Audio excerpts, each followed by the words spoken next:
Nous allons considérer les anges et les bergers, premiers adorateurs du Sauveur. Alors la semaine dernière, pour ceux qui étaient là, vous vous rappelez, j'espère qu'on a parlé des mages.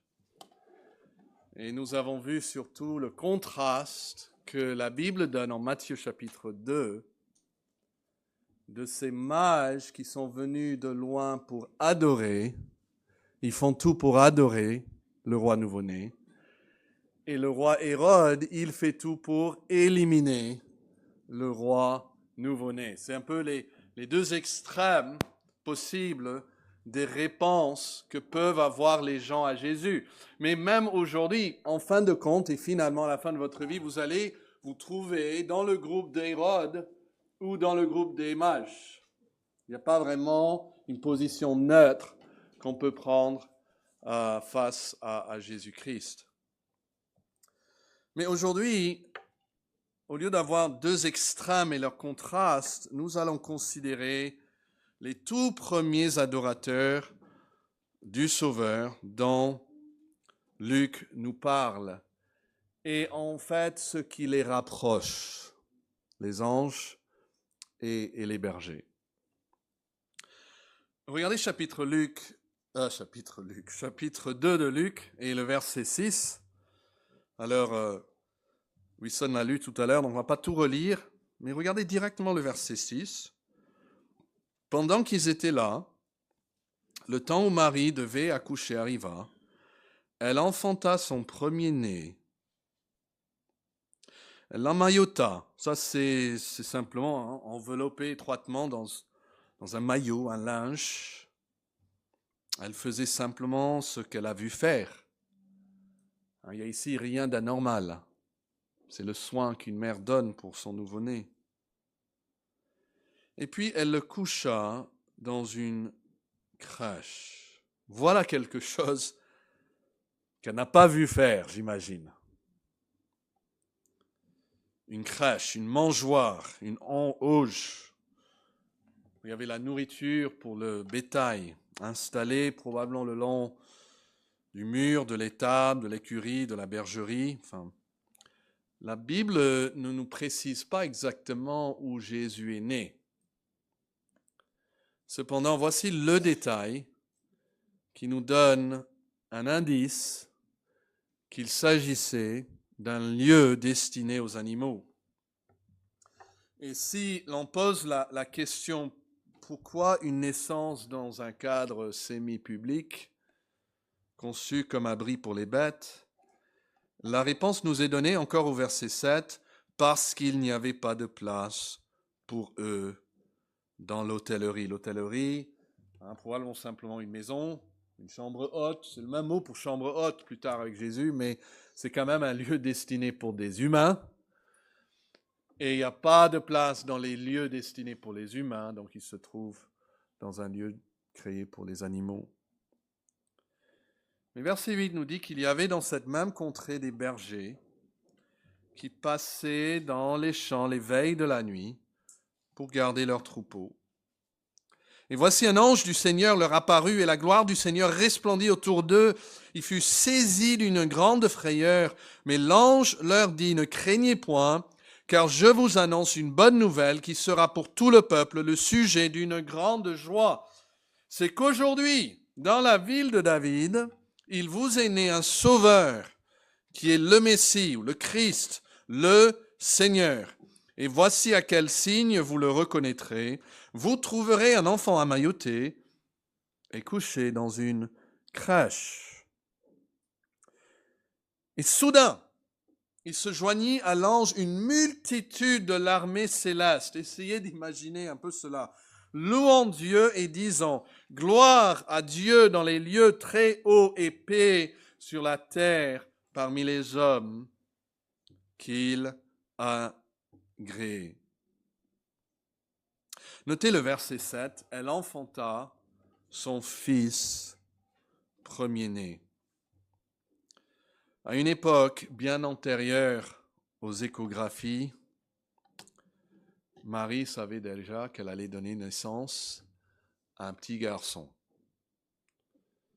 Et de plus, aucune discussion n'a eu lieu entre Joseph et Marie pour choisir un nom.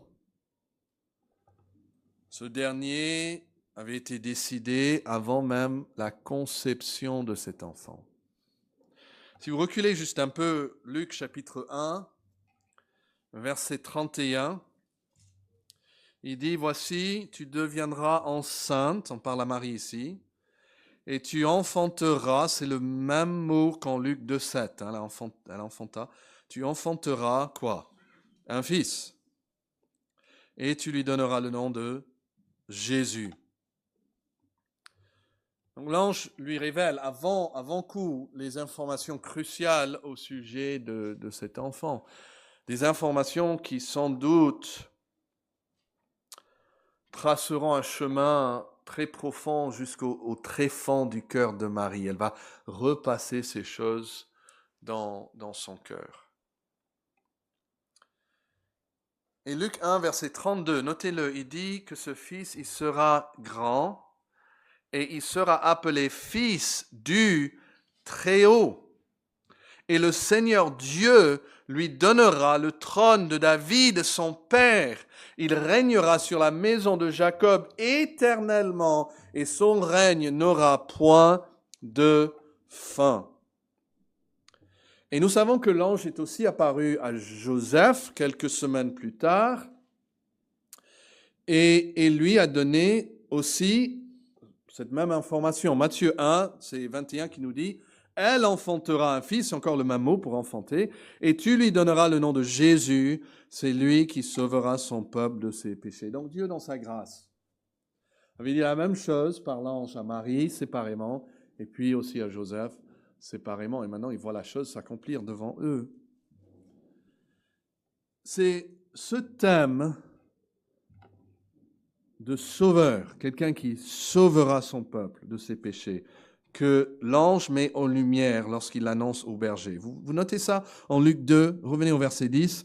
L'ange leur dit, ne craignez pas, car je vous annonce une bonne nouvelle qui sera pour tout le peuple un sujet de grande joie. C'est qu'aujourd'hui dans la ville de David, il vous est né, et c'est le même mot traduit ailleurs, enfanté, mais au lieu de dire il vous est né un fils, il dit vous est né quoi? Un sauveur, vous voyez ça? Un sauveur, qui est le Messie, le Seigneur. Et des années plus tard, lors de la prédication de Paul à Antioche, en Pisidie, acte 13, 23, il parle et il dit, c'est de la postérité de David que Dieu, selon sa promesse, a suscité à Israël un sauveur, qui est Jésus. Et Luc, poussé par le Saint-Esprit, a déjà utilisé ce mot, sauveur. Ça sort de la bouche de Marie. Donc notez encore chapitre 1 et notez Luc 1 et verset 46. Et Marie dit, mon âme exalte le Seigneur, on l'a chanté tout à l'heure. Et mon esprit se réjouit en Dieu. Et notez comment elle identifie Dieu ici. Dieu mon quoi? Mon sauveur. Alors voici ce dont vous avez le plus besoin aujourd'hui. Un sauveur qui vous sauve de vos péchés. Jésus est le sauveur. Mais nous voulons nous attarder sur les premières réactions à la naissance de ce sauveur, bien avant l'arrivée des mages. Et Luc nous dirige vers deux groupes qui réagissent la nuit même de sa naissance, et l'un se trouve en haut dans les cieux, et l'autre se trouve en bas sur la terre. Il y avait, Luc 2, 8, il y avait dans cette même contrée des bergers. Et le verset 9 dit, et voici un ange. Et puis au verset 13, nous voyons qu'il n'est pas resté seul. Soudain, il se joignit à l'ange une multitude de l'armée céleste. Quelle rencontre fascinante, si on y réfléchit. Des bergers dans les champs et des anges dans les cieux. Ils se rencontrent ici le jour de la naissance de Jésus. Nous sommes frappés à la fois par leur différence et leur ressemblance. et bien qu'ils soient tous les deux des créatures de Dieu, tous les deux dotés de capacités intellectuelles, émotionnelles, communicatives, les deux peuvent communiquer, se parler, etc. Il y a dans un sens rien de plus glorieux que des anges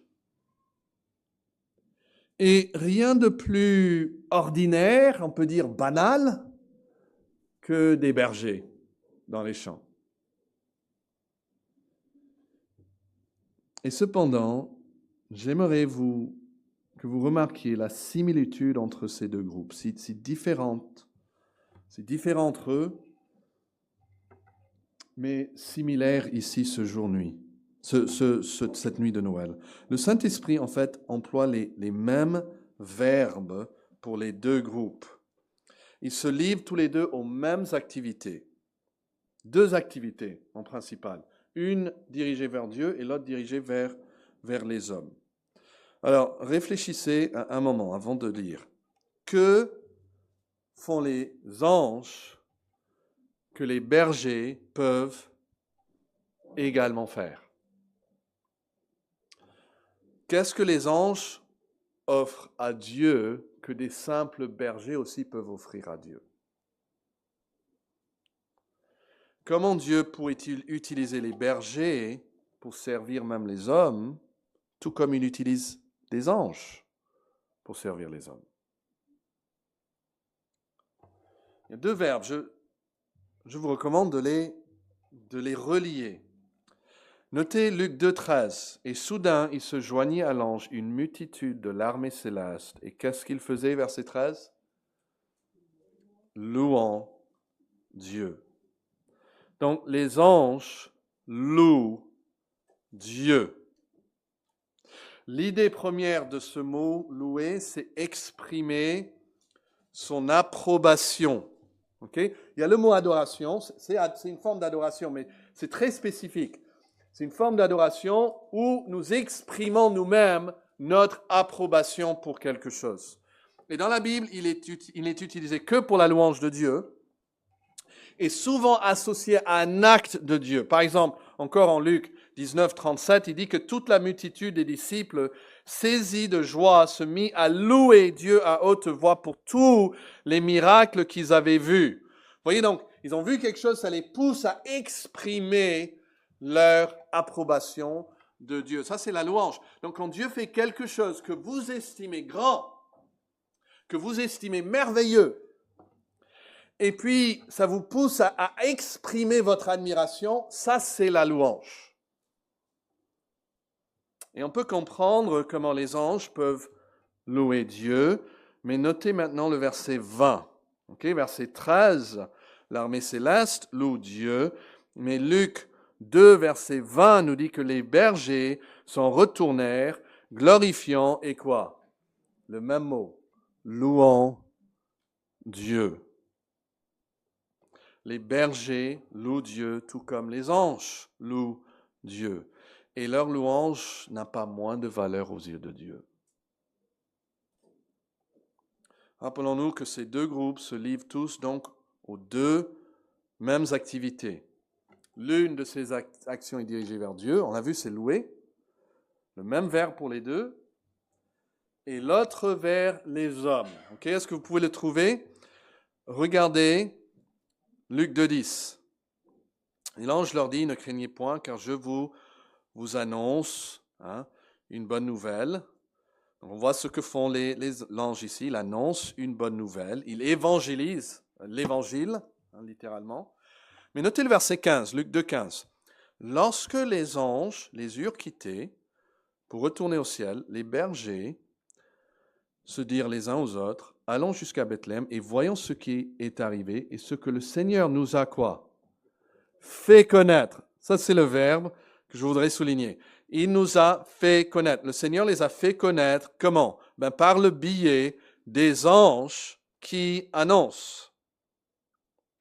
Et ce mot « faire connaître » est utilisé 2 fois seulement dans tout l'évangile de Luc. Et c'est ici au chapitre 2, verset 15 et puis au verset 17. Il dit au verset 17, parlant des bergers ici, « Après l'avoir vu, ils, quoi? ils racontèrent ce qui leur avait été dit au sujet de ce petit enfant. C'est exactement le même mot.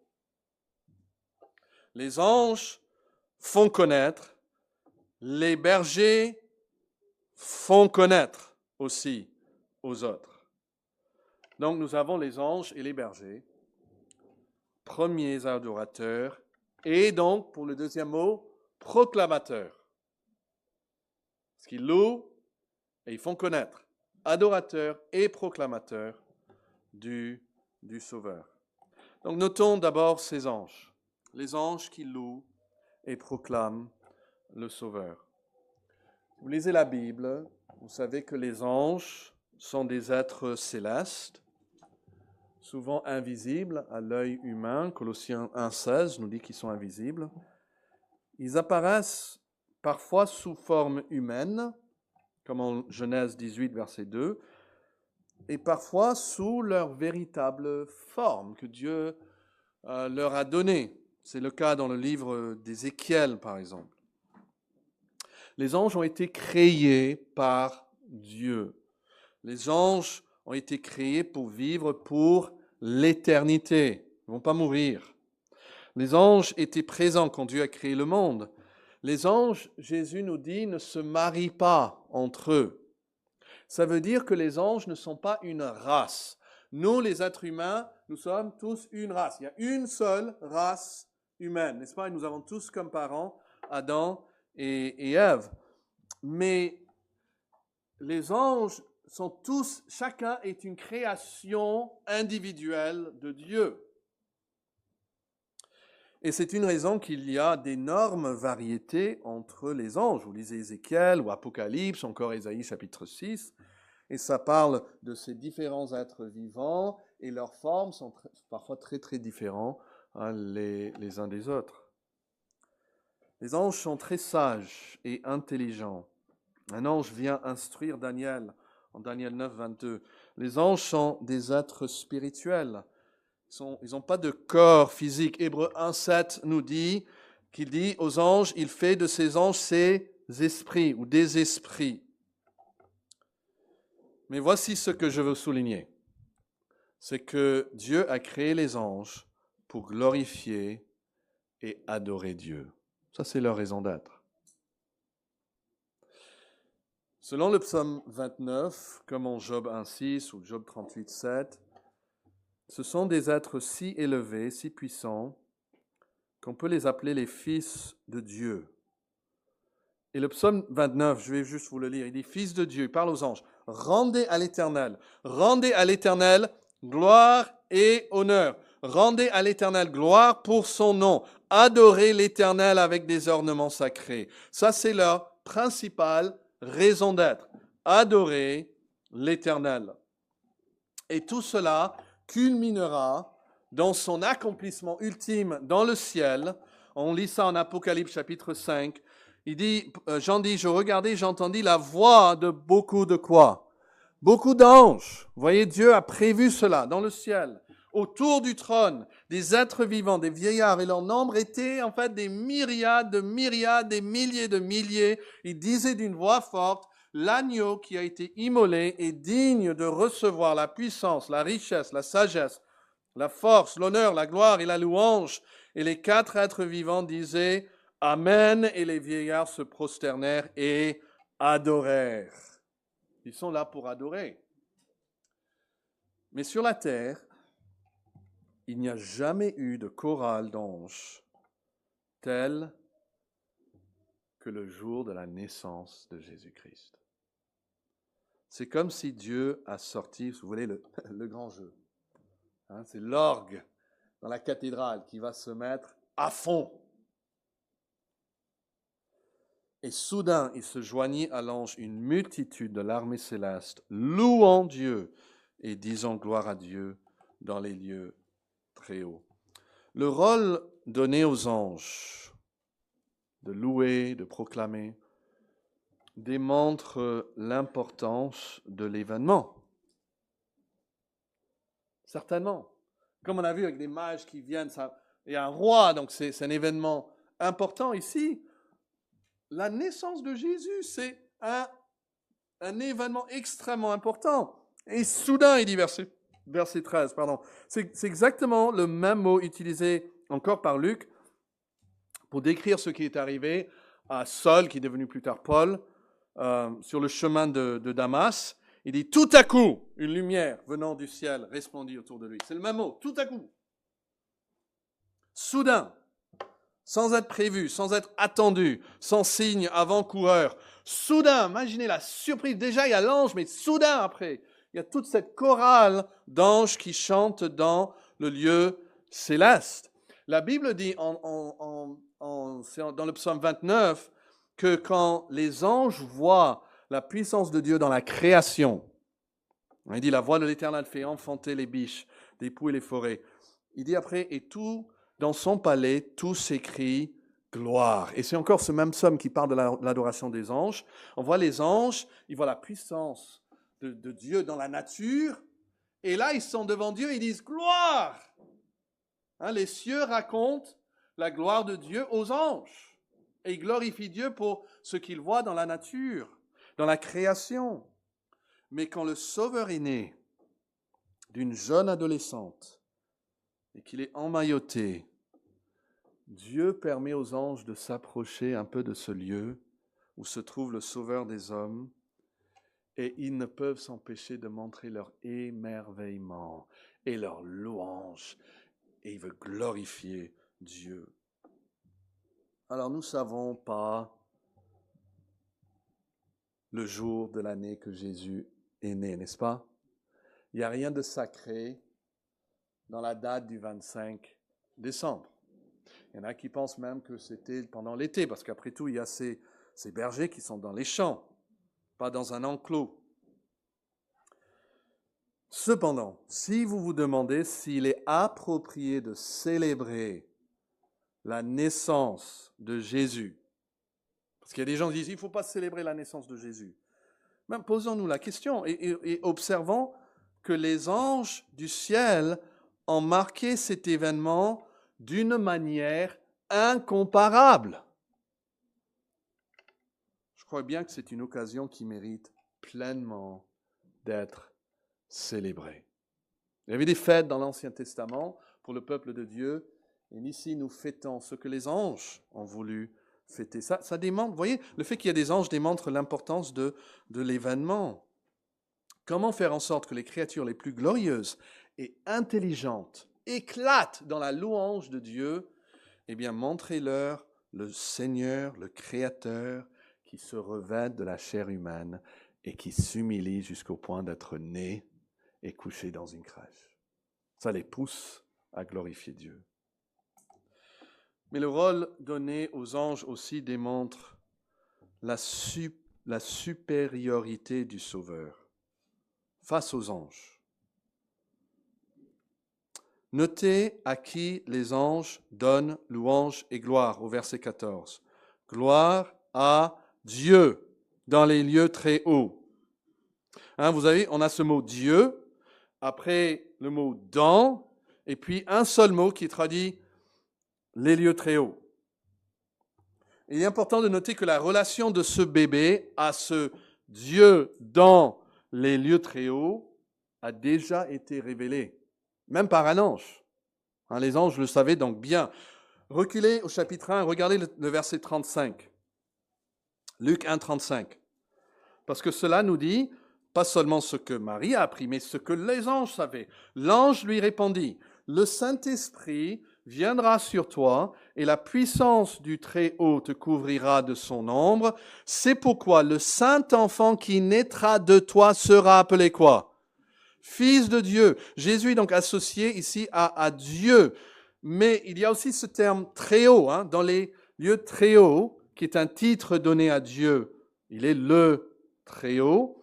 Et regardez un peu plus loin, Luc 1, 76, verset 76, pour la relation de Jean-Baptiste au Très-Haut. Luc 1, 76 dit, « Et toi, petit enfant, parlant de Jean, tu seras appelé quoi? Prophète du Très-Haut. » Donc, l'ange, il sait bien, quand il parle de Jean-Baptiste, et Zacharie, il sait bien, que Jean-Baptiste est un prophète du Très-Haut. Mais de Jésus, il dit, il est le Fils du Très-Haut. Il y a le prophète du Très-Haut, mais cet enfant est le Fils du Très-Haut. Il y a un chant qui dit, est-ce vrai, le roi des anges vient-il naître en ce lieu? Et cet enfant dans ses langes, est-ce bien le Fils de Dieu? Les anges le savent. Et ils louent le Père et ils louent le Fils. Et si vous voulez bien regarder Hébreux 1, on va juste revenir, mais Hébreux 1, je vais vous montrer un passage parallèle que je trouve très important ici. On parle de Jésus et sa relation aux anges. Il y a des religions, telles que les témoins de Jéhovah, qui nous disent même que Jésus était un ange.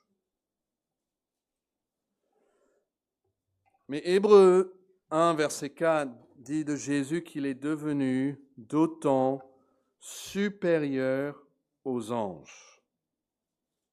Il ne peut pas être un ange s'il est supérieur aux anges. D'autant supérieur aux anges qu'il mérite un nom plus excellent que le leur. Car auquel des anges Dieu a-t-il jamais dit, tu es mon fils? Ils sont appelés en Somme 29 les fils de Dieu dans le sens qu'ils ont cette puissance, ils ont cette gloire. Nous-mêmes, nous sommes des enfants de Dieu. Mais c'est des relations différentes. Mais vous savez, c'est le psaume 2 qui dit « Tu es mon fils ». Il dit ça au Christ. Il n'a jamais dit ça à un ange. Nous avons constaté que Jean-Baptiste ne reçoit pas ce titre. Mais aucun ange, en fait, n'a reçu ce titre non plus. Et puis notez Hébreux 1,6. Et de nouveau, je trouve ça très beau. Ça rejoint Luc 2. Lorsqu'il introduit dans le monde le premier-né, il dit quoi? Que tous les anges de Dieu, quoi? Alors, lorsqu'il introduit dans le monde le premier-né, qui a voulu donc que ces anges chantent ce jour-là? C'est Dieu. C'est Dieu. Il dit que tous les anges de Dieu l'adorent. Dieu leur a donné commandement. Il convoque, si vous voulez, les mages d'un pays lointain pour venir adorer le nouveau roi, mais il convoque aussi les anges de Dieu à l'adorer. C'est Dieu qui les a convoqués. Comme dit le chant, c'est le roi des anges captif dans les langes. C'est le roi des anges, leur roi qui est né. Nous chantons Jésus est né, venez bergers et mages, anges du ciel, portez-lui vos hommages. Anges du ciel, portez-vous vos hommages. C'est ce qu'ils ont fait. Nous chantons aussi anges du Très-Haut. Quoi? Louez le Seigneur. Et du sein des saints, chantez la grandeur, toujours enflammée d'une pure ardeur. Bénissez le nom du Dieu créateur. Cet enfant né à Bethléem n'est pas un ange, mais celui qu'adorent tous les anges. Vous voyez, nous voyons ça dans le rôle que Dieu a donné à ses anges. Mais notez deuxièmement les bergers qui louent et proclament le Sauveur. Et juste tirer 2 leçons de cela. Si l'adoration des anges démontre l'importance de la naissance de Christ, le rôle donné aux bergers démontre, je crois que tout le monde pense à ça, démontre l'humilité du Sauveur. On pourrait presque dire l'anonymat de cette naissance. Parce que qui vient? Que des bergers. Il est né de manière anonyme. Aucun personnage illustre ne vient rendre visite au prince avant l'arrivée des mages, qui se fera plus tard. Il y a ici seuls de simples bergers qui se présentent. Et le prophète Michée avait annoncé 700 ans avant que le Messie naîtrait dans la ville royale, pas dans la ville royale, mais dans le village royal de Bethléem. Et pourtant, même à Bethléem, personne ne soucie de lui, personne vient le visiter, on n'a même pas la place pour donner à ses parents pour sa naissance. Et vous avez probablement l'habitude, quand vous voyez la crèche, de voir des bergers dans la crèche de Noël. Mais imaginez que chaque fois qu'on représentait la naissance d'un roi de France, imaginez la naissance d'un roi de France. Et puis juste à côté du roi, on mettait un paysan, et puis un fermier, et puis un éboueur, un chiffonnier, un vagabond, un sans-abri. On les mettait tous autour du roi. Vous pensez que ça ferait beau, impressionnant pour le roi? Je crois qu'on trouverait cela étrange. Une naissance royale accompagnée systématiquement des figures associées à la pauvreté ou à l'oubli. Pourquoi est-ce qu'on veut les mettre systématiquement avec le roi? Et c'est ce contraste saisissant qui nous est présenté ici. Et on ne doit pas permettre que la familiarité de la scène nous empêche de voir cette opposition qui est remarquable, frappante ici. Celui des anges du ciel célébrant la venue de Jésus est visité uniquement par des bergers illettrés.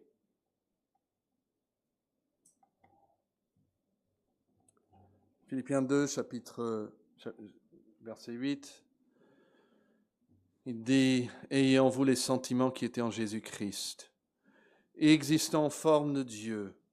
Il n'a point regardé son égalité avec Dieu comme une proie arrachée. » Mais qu'est-ce qui s'est passé le jour de Noël? Jésus s'est dépouillé lui-même en prenant une forme de serviteur, en devenant semblable aux hommes, et il a paru comme un vrai homme. Il s'est humilié lui-même. Et donc ça devient très approprié pour un roi qui s'humilie d'avoir des bergers qui viennent et le visiter. C'est la preuve de son humiliation. Parce qu'on peut dire plein de choses. On peut dire, oh, je suis humble. Ah oui, vous pouvez vivre sans téléphone? Ouais, je peux vivre sans... Ok, donne-moi le numéro de téléphone. Et puis, ce n'est pas la même chose, vous voyez? Dieu peut dire qu'il est humble, mais il approuve en venant sur terre et en recevant de simples bergers. Et si la louange et la proclamation des anges démontrent la supériorité du Sauveur, le rôle donné au berger démontre son humilité, mais aussi pour clore la grâce aussi du Sauveur. Parce que celui qui est adoré par les anges n'est pas venu sauver les anges. L'Hébreu nous dit que ce n'est pas aux anges qu'il est venu porter le secours. Il y a des anges qui ont péché, vous savez, qui se sont rebellés contre Dieu. Lucifer est un de ces anges. Et jamais une seule fois est-ce qu'ils seront annoncés une bonne nouvelle. Il n'y a tout simplement pas d'évangile. Il n'y a pas de bonne nouvelle pour les anges déçus. Il n'y a pas de deuxième chance. Il n'y a pas un moyen de salut. Il n'y a pas la repentance ou la foi qui leur est offerte. Il n'y aura pas d'anges sauvés, rachetés par le sang de Jésus-Christ au ciel. Non, ce n'est pas aux anges qu'il est venu sauver. Mais notez les pronoms ici en Luc 2. Regardez le verset 10 et 11. Mais l'ange leur dit. Et il parle à qui? Luc veut que nous sachions que c'est adressé à des bergers, cela. Pas des hommes religieux. Les bergers qui ne savent même pas lire. Ne craignez point, car je, vous annonce une bonne nouvelle. À vous, les bergers, qui sera pour tout le peuple le sujet d'une grande joie, c'est qu'aujourd'hui, dans la ville de David, et quel est le mot là? Il vous est né. Il aurait pu dire, il est né à Marie. Ça aurait été logique, non? Marie a eu un fils, donc un fils est né à Marie. Mais quand il parle au berger, il préfère de dire ça. Il vous est né un sauveur. Jésus n'est pas leur fils. Jésus est le fils de Marie. Mais sa relation à eux, la naissance de Jésus pour eux, c'est qu'il vous est né un sauveur. Le fils de Marie, c'est votre sauveur, à vous les bergers. Il est le Messie, le Christ, le Seigneur. Jésus est venu sauver qui donc? 1 Corinthiens 1, Paul dit à ces chrétiens, « Considérez, frères, que parmi vous qui avez été appelés, » on peut se dire ça de nous, n'est-ce pas, ici à Sarcelles, il n'y a ni beaucoup de sages, selon la chair, ni beaucoup de puissants, ni beaucoup de nobles, mais Dieu a choisi les choses folles du monde pour confondre les sages. Dieu a choisi les choses faibles du monde pour confondre les fortes. Et Dieu a choisi les choses viles du monde et celles qu'on méprise, celles qui ne sont point pour réduire à néant celles qui sont, afin que quoi? Personne ne se glorifie devant Dieu. En fait, le salut nous pousse à glorifier Dieu, jamais à nous glorifier nous-mêmes.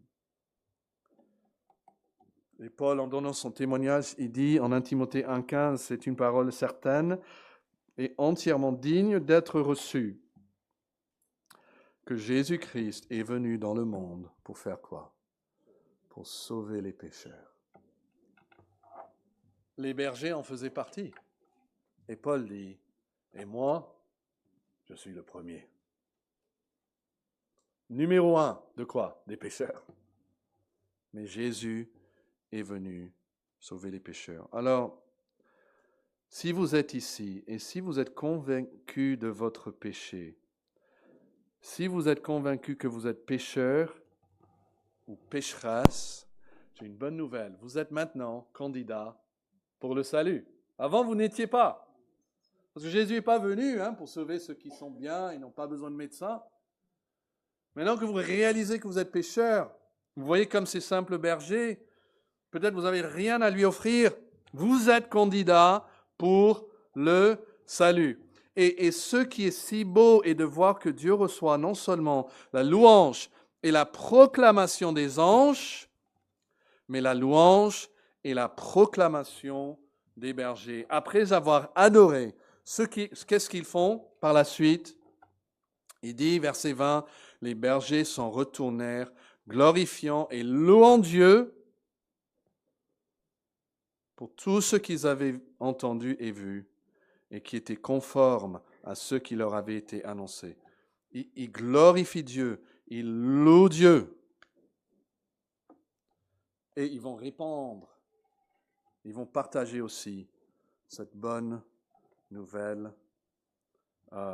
aux autres. Éveille-toi, mon âme, bénis, adore, acclame, avec tous les anges du ciel, Jésus, Emmanuel. Nous chantons grand Dieu, nous te bénissons, nous célébrons tes louanges éternelles, nous t'exaltons de concert avec les anges. Et prosternant devant toi, nous t'adorons, ô grand roi. Et à Noël, nous chantons voici Noël. À d'un seul cœur, joignons nos voix à quoi? Au divin cœur qui proclame au ciel les louanges de celui qu'annoncent les anges. Oui, l'enfant nous est né, le Fils nous est donné. Alors nous, humbles comme les bergers, nous pouvons glorifier aujourd'hui le Sauveur. Il ne faut pas avoir la voix d'un ange, mais nous pouvons, comme les anges, exprimer notre approbation, notre émerveillement. Il ne faut pas garder la bouche fermée. Il faut parler à Dieu et il faut parler aux hommes de ces choses. Prions le Seigneur. Mon Dieu, quel grand jour c'était lorsque Jésus est né. Nous te remercions pour la véracité de ces événements qui se sont réellement déroulés dans notre monde, un endroit précis, dans un pays, dans un village précis. Et nous te louons de ce que les anges ont marqué l'importance par leur louange et que la présence de ces bergers démontre ton humilité, ô Dieu, l'humilité de Jésus le Christ et la grâce qu'il veut donner à tous. Et nous prions qu'aujourd'hui soit le jour de salut pour quelqu'un qui n'est pas encore en Christ. Mais nous prions que cette saison soit pour nous tous la saison où nous louons, nous exprimons notre émerveillement envers toi, mais aussi envers les autres. Rends-nous des témoins, ô Dieu, que nous puissions parcourir ce que nous connaissions et leur raconter cette bonne nouvelle. Et nous prions au nom de Jésus-Christ. Amen. Amen. Que Dieu bénisse sa parole.